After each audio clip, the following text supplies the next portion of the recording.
تو آیات اور بھی ہیں، جیسے کہ میں نے عرض کیا کہ تاریخ ابن عساکر دمشقی نے 300 آیات جو حضرت علی کے فضائل میں لکھی ہیں، اور اس کے ساتھ ابھی چند حدیث بھی آپ کی خدمت میں عرض کر دی جائیں کہ جناب ام سلمہ روایت کرتی ہیں. اس روایت کو طبرانی نے اوسط میں، ابن حجر نے سوائے کے محقہ میں اس کو لکھا ہے کہ پیغمبر نے فرمایا علی مع القرآن والقرآن مع علی لا یفترقان حتی یردا علی الحوض. علی قرآن کے ساتھ ہے، قرآن علی کے ساتھ ہے، یہ دونوں کبھی جدا نہیں ہوں گے، حوض کوثر پر بھی ساتھ ساتھ آئیں گے. اور شورا کی میٹنگ میں جو ہوئی تھی تیسری خلافت کے سلسلے میں، اس وقت حضرت علی نے کہا تھا، وہاں شورا کی میٹنگ کے شرکاء سے کہا تھا کہ میرے متعلق کیا تم نے یہ نہیں سنا کہ پیغمبر نے میرے لیے فرمایا تھا یا علی انت قسیم الجنت والنار یوم القیامہ. اسے سنن دار قطنی نے لکھا ہے اور سوائے کے محرقہ نے بھی لکھا ہے کہ علی تو ہی قیامت کے دن جنت و جہنم کی تقسیم کرنے والے ہو.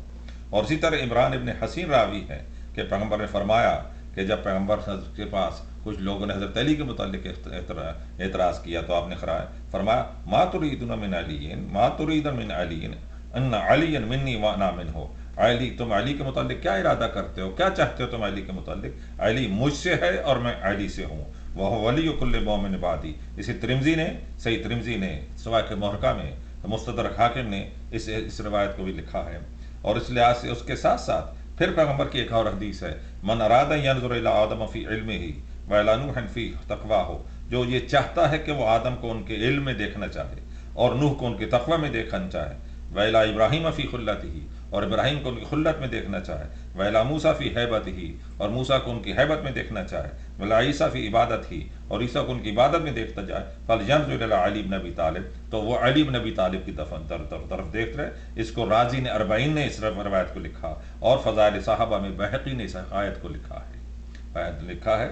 تو اب اسی طریقے سے سورہ برات کی جو 5 آیتیں پہلے جو سنانے کے لیے بھیجا گیا پیغمبر نے، اس کو سب نے لکھا ہے کہ حضرت ابوبکر بھیجا پہلے، پھر ان کو واپس بلا لیا کہ حج کے موقع پر جو ہے کفار کو روکنے کے لیے. تو اس موقع پر حضرت ابوبکر نے کہا کہ کیوں، تو آپ نے مجھے روک دیا اور آیتیں ان کو کہہ دیا. تو پھر پیغمبر فرمائے میں نے اپنی طرف سے کچھ نہیں کیا ہے بلکہ خدا کی طرف سے حکم دیا گیا ہے کہ اے پیغمبر ان آیات کو تم یا کر سناؤ، یا وہ شخص جو سنائے وہ رجل جو تجھ سے علی منی، یہاں فرمایا پیغمبر علی منی وانا من علی ولا یؤدی انی الا انا او علی.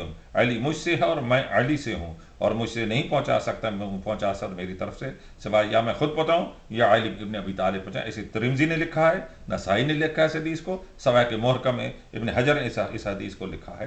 اور اس کے ساتھ ساتھ ایک اور بھی سلسلہ ہے، مروج ذهب مسعودی نے، طبرانی نے اور مناقب خارزی میں یہ ایک روایت لکھی ہے کہ عبداللہ ابن عباس صحابی رسول حبر الامہ ہے، مفسر قرآن ہے، یہ جا رہے تھے اور جاتے ہوئے جب آخری عمر میں جب آنکھوں نور جاتا رہا تو راستے میں ایک شخص کے ساتھ جاتے ہوئے دیکھا کہیں سے کوئی لوگ بیٹھے تھے جو حضرت علی کو برے کلمات سے یاد کر رہے تھے.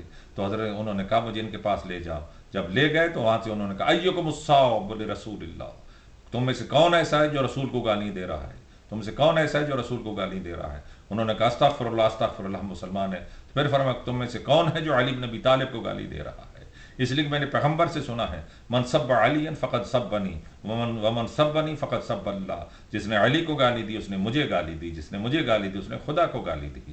تو اب ان روایات کے لحاظ سے بھی حضرت علی کی منزلت ظاہر ہوتی ہے، نفس رسول بھی ہے اور اس کے ساتھ ظاہر ہے. تو اب ایسی منزل کے اوپر جو ہے علی کی ذات پر الزام لگانا یہ کس منزل تک پہنچا دیتا ہے وہ بھی. اس کے ساتھ اتنا اور عرض کر دیا جائے کہ یہ شراب کا سلسلہ جو ہے یہ عبد الرحمن بن عوف نے اپنے گھر میں جو لکھا ہے، رازی نے لکھا ہے، کشاف نے لکھا ہے، در منصور میں لکھا ہے. ان تفاسیر میں بھی یہ ہے کہ عبد الرحمن بن عوف نے جو میٹنگ کی تھی شراب کی محفل میں ان میں علی کی ذات نہیں تھی. عبد الرحمن بن عوف تھے، سعد بن ابی وقاص کا نام ہے، یہ لوگ دوسرے لوگ ان کے ساتھی جو تھے ان کے متعلق لکھا ہے اور مفسرین نے. تو اب ان کے متعلق اس میں علی کی ذات کو شامل کر لینا جو ہے جہاں اتنی آیات کے ہوتے یہ سراسر جو ہے. اور اس حدیث بھی ہے جو آیات قرآنی کی نفی کرے جو روایت، اور اس روایت کو دیوار پر پھینک دو کہ علی کی ذات کی توہین کے سلسلے میں ہو. تو امید ہے کہ بس ایک عقلی استدلال کے لحاظ سے اتنی بات کافی ہوگی، اور ورنہ پھر ہم اس کے بعد اور آپ کی خدمت میں عرض کرنے کی کوشش کریں گے.